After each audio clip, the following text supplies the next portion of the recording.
Hello friends, welcome our channel MCQ centre. तो दोस्तों, मैं उत्तर प्रदेश हायर जुडिशरी के लिए मैं कुछ आपको ट्रिकी मैं आपको बता रहा हूँ कि जिससे आपको कुछ जल्दी से जल्दी आपको इसमें कुछ फ़ायदा हो जाए। क्योंकि दोस्तों एग्ज़ाम की जो तारीख है वो आपको पता है 5 सितंबर 2021 को डिसाइड किया गया है। तो दोस्तों दिन एक एक दिन आपका कम ही होता जा रहा है, काउंटडाउन शुरू हो चुका है। क्योंकि दोस्तों टाइम जब कम होता है तो आपको अपनी जो तैयारी है बहुत ही स्मार्ट तरीके से करनी पड़ती है। अगर आप पूरा लेंदी तरीके से करेंगे तो आप कहीं ना कहीं हो सकता है पिछड़ जाएं कंपटीशन में। तो इसलिए दोस्तों हमने आपके लिए कुछ ट्रिकी मैं लेकर के आपके लिए आया हूं कि जिससे आप हो सकता है जल्दी से जल्दी कवर कर लें। तो आज मैं इसको उत्तर प्रदेश राज्य संहिता 2006 के बारे में, इसमें धारा, अध्याय, अनुसूची और संशोधन के बारे में कुछ मैं आपको बताऊँगा। तो दोस्तों इसमें जो है आगे बढ़ते हैं। तो इसमें जो है आपका हमने बताया कि उत्तर प्रदेश जो राज्य संहिता है, अगर हो सकता है एक्ट भी पूछ ले, सामान्यतः नहीं पूछता है। तो इसका एक्ट संख्या है 8/2012। यहाँ देखेंगे आप है अधिनियम का नाम जो है, संहिता का नाम जो है 2006, ठीक। लेकिन एक्ट का जो है एक्ट नंबर 8/2012। अब इसमें दोस्तों आपको हम बता चुके हैं कि कुल अध्याय जो है 16 है, कुल धाराएँ जो हैं 234 धाराएँ हैं और कुल अनुसूचियाँ जो हैं वो हैं 4। अब इधर आ जाएँ, एक बार फिर से पुनः रिपीट कर देता हूँ कि हमने पिछले वीडियो में आपको बताया था कि कब ये पारित हो, कब लागू हो। तो पारित हो दोस्तों 29 नवंबर 2012 को ये। और ये जो लागू होने की जो बात है दोस्तों, इसके प्रवर्तन की जो तिथि है वो जो 2 तिथियों में यह संहिता लागू हुआ। 2 तिथियों में लागू हुआ। पहली तिथि में कौन सी है? 18/12/2015, यानी कि 18 सितंबर 2015 को इसकी कुछ धाराएं लागू हो गई थी। वो कौन कौन सी धारा? 1 है, 4 है, उसके बाद दोस्तों 2 और 3 सिर्फ छूट गया है। कौन कौन छूटा है? 2 और 3, यानी कि फिर 1 से फिर 2 3 छोड़ दीजिए, फिर 4 से लेकर के आपका आता 19 तक, 4 से 19 तक। और 2 धाराएँ और हैं, 233 और 234। इतनी धाराएँ आपकी 18/12/2015 से ही प्रवर्तन में आ चुकी हैं और शेष धाराएँ जो हैं दोस्तों 11 फरवरी 2016 से प्रवर्तन में हैं। तो इस चीज़ को याद रखिएगा। मैंने दोबारा इसको रिपीट किया, पिछले वीडियो में भी मैंने इसे आपको बताया था। अब दोस्तों इसका हमने चैप्टराइजेशन किया है कि आप ये जान लें कि इसमें कितने चैप्टर हैं। 16 अध्याय हैं। तो अध्याय के हिसाब से पहले आप एक अध्याय में देखिए कितने सेक्शन हैं। आप पहले किसी भी चीज़ को पढ़ने से पहले इसको खंडों में डिवाइड कर लें। जैसे मान लीजिए कि कोई चीज़ है, आप मान लीजिए ये जैसे संहिता है तो ये अध्याय में डिवाइड किया गया, इसीलिए सुविधा की नज़र से ही इसको पहले अध्याय में डिवाइड किया जाता है। उसको देखिए एक अध्याय में कुछ धाराएँ होती हैं। फिर जब पहले आपको अध्याय याद हो जाएगा तो धाराएँ याद करने में आसानी होगी। तो मैं इसको आपको याद करने की ट्रिक भी बताऊँगा कि कैसे इसको याद करें। ये बहुत ही आसान है। तो पहला जो है दोस्तों इसका अध्याय आपका 16 अध्याय है इसमें। तो पहला जो अध्याय इसका प्रारंभिक है, ठीक। ये जो है सेक्शन 1 से 4 तक इसके बाद इसमें प्रावधान किया गया है। दूसरा आपका अध्याय है राजस्व मंडल, जो कि 5 से 6 सेक्शन तक इसमें रखा गया है। तीसरा आपका है जो है परिषद और राजस्व अधिकारी, ठीक। अब ये दोस्तों जो है आपका राजस्व मंडल जो है, इसका मतलब क्या है आपका? इसका मतलब है कि रेवेन्यू डिवीज़न, इसका है इंग्लिश जो होती है रेवेन्यू डिवीज़न। और इसका राजस्व परिषद और राजस्व अधिकारी का होता है दोस्तों board and the revenue officer, यानी कि बोर्ड एंड रेवेन्यू ऑफिसर जो है इसके अंतर्गत आते हैं। तो इसमें 7 से 19 धाराएं इसमें रखी गई हैं। कितना? 7 से लेकर के 19 तक। दोस्तों आप इसको देखते जाइए, मैं भी आपको याद करने का इसको तरीका बताऊंगा कि कैसे आप आसानी इसको याद कर सकते हैं। रटने की कोई ज़रूरत नहीं है। इसमें देखिए आपका चौथा जो अध्याय है वह सीमा और सीमा चिन्ह, यानी कि बाउंड्रीज एंड बाउंड्री मार्क्स, ठीक। अब यह है जो आपका 20 से लेकर के 28 तक ये, ठीक। सीमा और सीमा चिन्ह 20 से 28 तक है। अध्याय 5 है आपका ग्राम के अभिलेखों का अनुरक्षण। आप देखिए 29 से 42 तक में ये रखा हुआ है। अब इसी के साथ इसको भी पढ़ सकते हैं, ये दोनों अध्याय में एक साथ पढ़ सकते हैं। इन दोनों को एक साथ पढ़ सके याद कर सकते हैं। अध्याय 5 और अध्याय 6 इसमें है ग्राम अभिलेखों का अनुरक्षण, यानी कि मेंटेनेंस ऑफ विलेज रिकॉर्ड। यहाँ मेंटेनेंस की बात की गई, जो विलेज रिकॉर्ड हैं उसके मेंटेनेंस की बात की गई है। ये 29 से 42 तक है। और अगले चैप्टर में ग्राम अभिलेखों का पुनरीक्षण, तो 43 से 53 तक इसमें 10 धाराएं रखी, ठीक। इसमें 43 से 53। तो इसमें रिवीजन ऑफ विलेज रिकॉर्ड, यहाँ क्या है? यहाँ मेंटेनेंस की बात करता है और यहाँ रिवीजन की बात करता है, यानी यहाँ अनुरक्षण की बात करता है, यहाँ पुनरीक्षण की बात करता है। ग्राम अभिलेखों के अनुरक्षण की बात करता है, पुनरीक्षण की बात करता है। तो ये दोनों अध्याय आप एक साथ याद कर सकते हैं, यानी 5 और 6 याद रखिएगा। आप दोनों अध्याय एक साथ पढ़ सकते हैं। एक में आपका अनुरक्षण, दूसरे में पुनरीक्षण, यानी एक में मेंटेनेंस, एक में रिवीजन। फिर आगे बढ़ते हैं। अध्याय 7 और 8 को हम एक साथ पढ़ सकते हैं। अध्याय 7 और 8 में क्या है दोस्तों, इसको भी हम एक साथ पढ़ सकते हैं दोनों को। जैसे कि अध्याय 7 कहता है भूमि और अन्य संपत्तियों का स्वामित्व। यहाँ जो स्वामित्व के बारे में बात की गई, यहाँ क्या है? यहाँ क्या कहा कि ग्राम पंचायत या अन्य स्थानीय प्राधिकरणों द्वारा भूमि और अन्य संपत्तियों का प्रबंधन। ठीक, यहाँ स्वामित्व की बात की गई है, यहाँ भूमि और अन्य संपत्तियों के प्रबंधन की बात की गई। ये है 54 से आपका 58 तक ये है। और ये जो आपका है 59 से लेकर के 73 तक इसके इस अध्याय में सेक्शन रखे गए हैं। ठीक, यानी कि ownership of land and other properties, यहाँ क्या है, management of land and other properties. यहाँ ओनरशिप की बात करता है ये, और यहाँ पर मैनेजमेंट की बात करता है। तो आप दोनों को एक साथ पढ़ सकते हैं, यानी 7 और 8। उधर आपने देखा 5 और 6, एक बात करता है मेंटेनेंस की, एक बात करता है रिवीजन की। यहाँ एक ओनरशिप की बात करता है, एक मैनेजमेंट की बात करता है। आगे जो आपका अध्याय 9 आता है, 9 अध्याय इस संहिता का सबसे बड़ा अध्याय है दोस्तों। इसमें जो है आपका, इसमें खाता की बात करता है, यानी टेन्योर की बात करता है। ठीक, ये है 74 से 146 तक धारणा इसमें रखी गई। अब इसको अलग अलग पार्ट में भी डिवाइड किया गया, उसी में उसके अंतर्गत अध्याय में छोटे छोटे पार्टों में कार्य के हिसाब से सेक्शन डिवाइड किए गए हैं। इसमें जैसे अंतरण की बात है, यानी ट्रांसफ़र की, जो ट्रांसफ़र के बारे में जो प्रावधान किया वो 88 से 106 के अंतर्गत किया गया है। न्यागमन यानी डिवोल्यूशन की जो प्रावधान है वो है 107 से 115 तक। विभाजन या डिवीजन है 116 से 117, यानी 116 और 117 दो धारा इसमें विभाजन के अंतर्गत। अब 16 और 17 विभाजन के बारे में आपको बताया गया है संहिता में। अगला आता है समर्पण और परित्याग, यानी सरेंडर एंड अबेंडनमेंट। ठीक है, ये 118 से 124 तक इसमें प्रावधान किया गया है। आगे फिर दोस्तों आ जाता है आपको ग्राम पंचायत द्वारा भूमि का पट्टा। ग्राम पंचायत द्वारा भूमि का पट्टा यानी लीज ऑफ लैंड बाय ग्राम पंचायत, ये है 125 से 129 तक। मैं आपसे बार बार कह रहा हूँ कि पहले अध्याय में, पहले किसी कोई भी बुक हो उसको पढ़ने का सबसे अच्छा तरीका ये होता है, कोई भी एक्ट हो पहले उसके अध्याय को याद कर लीजिए, और उसके बाद साथ साथ ये भी याद रखिए कि उस अध्याय में कितनी कितनी धाराएं आती हैं, कहाँ से कहाँ तक की धाराएं आती हैं। फिर आपको उसको तोड़ के जब पढ़ेंगे आगे, फिर डिटेल एक सेक्शन जब पढ़ेंगे अध्याय वाइज, तो आपको बहुत ही सुविधा उसमें होगी। आगे बेदखली यानी इजेक्टमेंट, इसका है 130 से 137 तक प्रावधान किया गया है। आगे इसी में है दोस्तों लगान के बारे में जो प्रावधान है 138 से 143, यानी रेंट। घोषणात्मक बाद इसमें डिक्लेरेटरी सूट जो है इसमें है 144 से 146 तक। यहाँ थोड़ा सा दोस्तों हल्का हो गया तो इसको आप जान लीजिए 146 तक है। ठीक, 144 से 146 तक आ जाता। फिर अध्याय 10 आपका सरकारी पट्टेदार। ठीक, 147 से 152 तक। उसके बाद यानी कि गवर्नमेंट लेजी। ठीक, आता है अध्याय 11 फिर भू राजस्व का निर्धारण। अब यहाँ पर दोस्तों अध्याय 11 और 12 को आप एक साथ पढ़ सकते हैं। ठीक, अध्याय 11 और 12 आप साथ लें तो आपका 13 भी पढ़ सकते हैं अगर साथ करें तो। मान लीजिए कि जैसे ये आपका तीनों जैसे चैप्टर हो गया, अब यहाँ भू राजस्व का निर्धारण जो होगा आपका अध्याय 11 में, यानी असेसमेंट ऑफ लैंड रेवेन्यू। और आपका 12 क्या कहता है, भू राजस्व का संग्रह। दोस्तों ये है सेक्शन 153 से 162 तक, ये है 163 से 205 तक।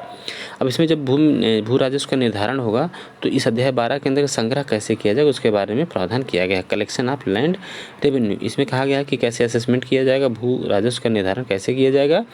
अगले में कहता है कैसे कलेक्ट किया, निर्धारित जब हो जाएगा उसके बाद कैसे कलेक्ट किया जाएगा। अब मान लीजिए कोई डिस्प्यूट उठता है, ठीक, मान लीजिए कोई विवाद होता है तो राजस्व न्यायालयों की अधिकारिता और प्रक्रिया।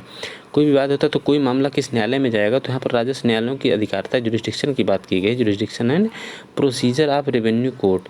तो इसके बारे में बताया गया, यानी पहले की आपका जाने असेसमेंट होगा, यानी कि करों का निर्धारण होगा, उसका संग्रह होगा, कोई विवाद होगा तो किस राजस्व न्यायालय में आपका मामला जाएगा, ये यहाँ पर क्लियर होता है अध्याय 13 में। ठीक, उसके बाद आपका आ जाता है कि चौथा यानी कि 14 चैप्टर नंबर 14।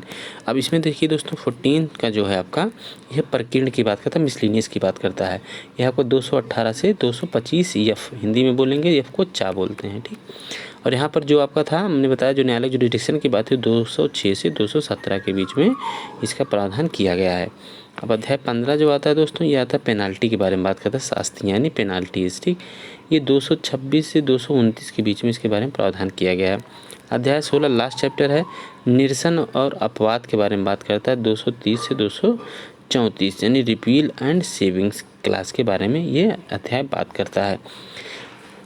अब देखेंगे कि आपको याद करने में कैसे आपको याद करना है। हमने आपको बताया कि जो आपका चैप्टर आपका जो है 5, 6 और 7, 8, तो 5, 6 में देख लीजिए आप अनुरक्षण, और इसमें 5 में अनुरक्षण, 6 में पुनरीक्षण, तो इसको आप 2 याद कर लीजिए। एक साथ में इधर हो गया आपका 7, 8 जो है स्वामित्व, और इधर क्या है आपका प्रबंधन यानी कि ओनरशिप एंड मैनेजमेंट की बात करता है। आपका 5, 6, 7, 8 आपने आसानी से याद कर लिया।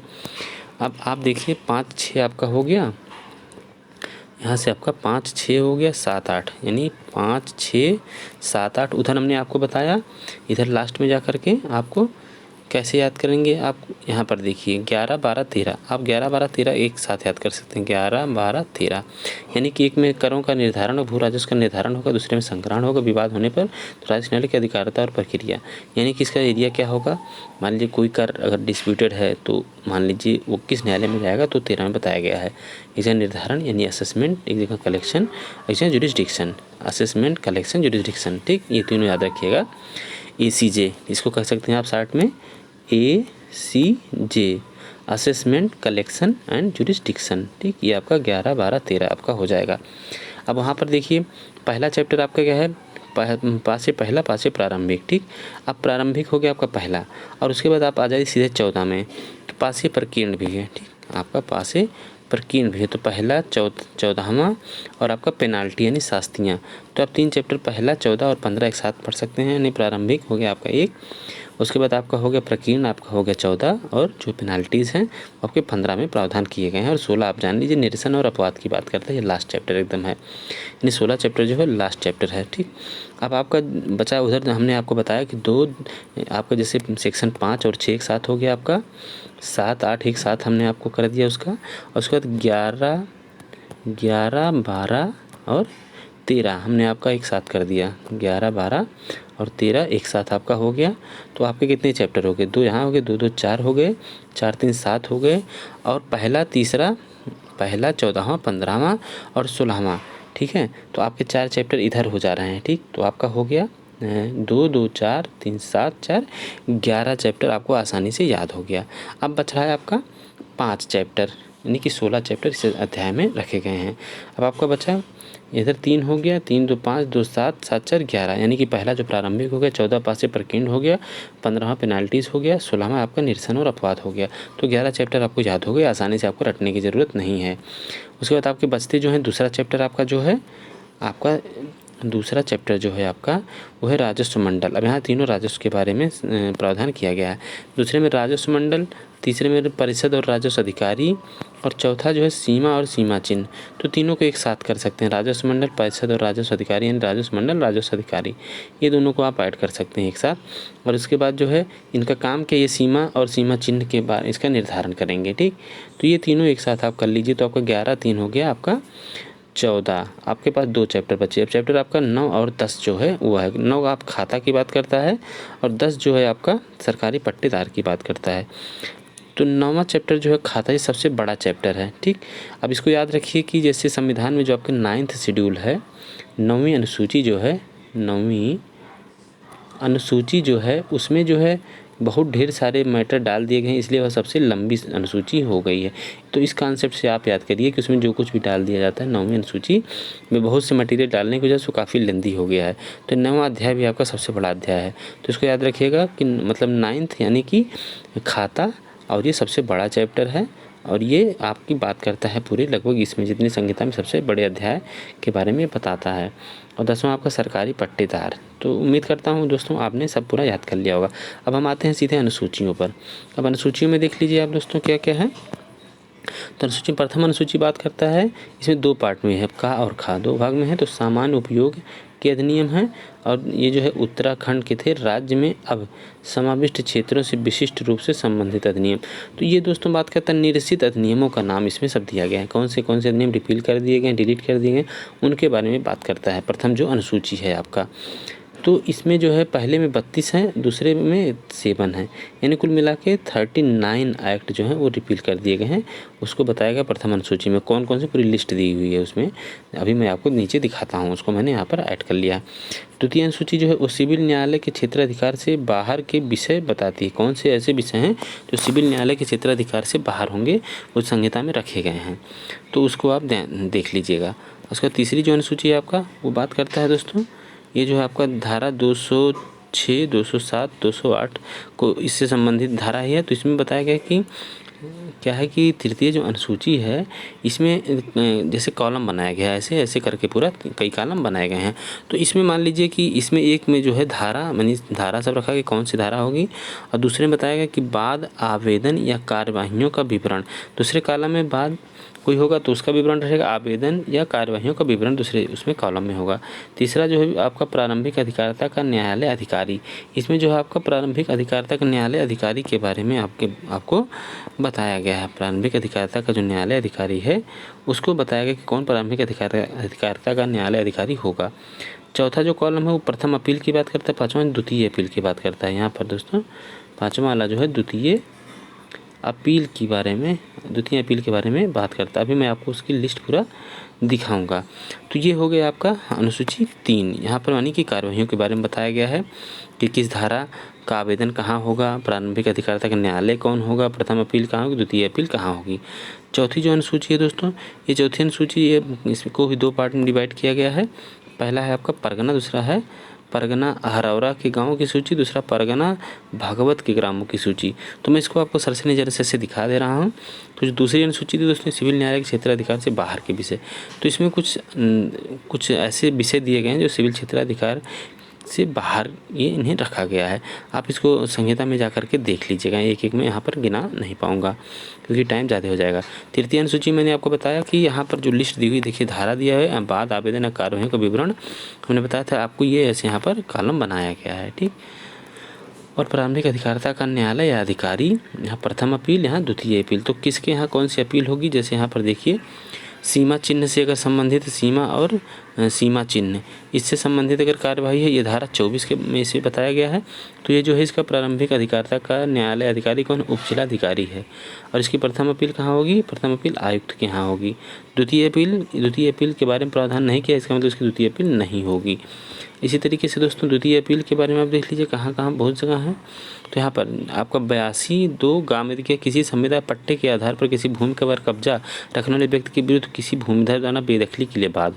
तो इसमें जो है दोस्तों इसका जो है पहला अधिकारी जो उप जिलाधिकारी के यहाँ होगी, और उसके बाद इसका प्रथम अपील ये जो न्यायालय आयुक्त होगा, और तीसरा जो है राजस्व परिषद होगा। द्वितीय अपील राजस्व परिषद में होगी, और आपको जिस पार्टी को भी दिक्कत होगी आयुक्त के डिसीजन से। तो दोस्तों आगे फिर बढ़ते हैं हम। तो इसी तरीके से हमने आपको बताया कि इसको आप वहाँ जा कर के देख लीजिए। चौथी अनुसूची हमने कहा ना, पहला जो है आपका परगना अरोरा के गाँव की सूची है, और दूसरे में है परगना भागवत के ग्रामों की सूची। तो ये दोस्तों बहुत ज़्यादा रिलेवेंट नहीं रहा है, यहाँ से बहुत क्वेश्चन नहीं बनते हैं, तो इसको आप छोड़ सकते हैं। आगे हम आपको बता दें कि इस संहिता में कितनी बार संशोधन अभी तक हो चुका है। तो इसमें 2 संशोधन हो गए हैं, 2019 में, 2020 में। 2019 का जो संशोधन है दोस्तों वो है आपका पारित कब हुआ, ये 2 अगस्त 2019 को, और लागू हुआ 10 मार्च 2019 से, भूतलक्षी प्रभाव से लागू किया गया। यानी कि देखेंगे 2 अगस्त को जो है ये पारित हो रहा है, लागू हो रहा है 10 मार्च को। तो 10 मार्च जाहिर सी बात है कि अगस्त से पहले आता है, इसका मतलब ये भूतलक्षी प्रभाव से लागू किया गया है। अब एक चीज़ और इसमें देख लीजिए कि कौन कौन सी धाराएं संशोधित की गई हैं, किस किस धारा में संशोधन किया गया। तो इसकी लिस्ट हमने यहाँ पर दे दी है, 38, 66, 69, 72, 77, 80, 81, 89, 94, 95, 104, 105, 108, 110, 210। अब यहाँ पर देखिए तृतीय अनुसूची में संशोधन। अब यानी कि ये जो है इसमें जो है तृतीय अनुसूची में भी संशोधन किया गया है, ठीक। अब इसमें कुछ धाराओं में किया गया और तृतीय अनुसूची में भी संशोधन किया गया है। निर्देशित धाराएं कौन कौन सी हैं, 96, 97 और 103। ये धाराएं जो हैं डिलीट कर दी गई, ये निर्देशित धाराएं 96, 97 और 103 जो हैं। आगे फिर देखिए दूसरा जो संविधान संशोधन है, दूसरा संविधान संशोधन 2020 का उत्तर प्रदेश राजस्व संहिता संशोधन अधिनियम 2020। इसका एक्ट संख्या है 28 2020, ऊपर भी एक्ट संख्या लिखा हुआ था। अब इसमें पारित करने की डेट जो है 28 अगस्त 2020 है, लागू होने की 31 अगस्त 2020 है। यानी कि गजट में प्रकाशित हुआ। हमने आपको पहले पिछले वीडियो में बताया था कि अगर आपने अभी तक हमारे वीडियो को नहीं देखा है पिछला तो देख लीजिए, क्योंकि हमने उसमें जितने भी यूपी हायर जुडिशरी में जितने सिलेबस में हैं उनके सभी के हमने अधिनियमों के नाम, पारित होने की तिथि, लागू होने की तिथि हमने एक ही वीडियो में सब कलेक्ट करके आपके लिए दिया है। तो आपको बार बार इधर उधर ढूंढना नहीं पड़ेगा, आप वहाँ से उसको नोट कर सकते हैं या बार बार उसको सुन के याद कर सकते हैं।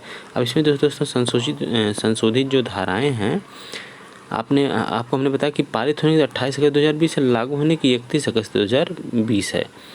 अब यह है कि धारा 4, 10 ये संशोधित हुआ, 59, 60, 77, 80, 89, 101, 108, 109, 110, 126 और 8 यानी कि 126, 128, इधर 101, 108, 109, 110, 126, 128 इतनी धाराओं में 2020 में संशोधन किया गया है।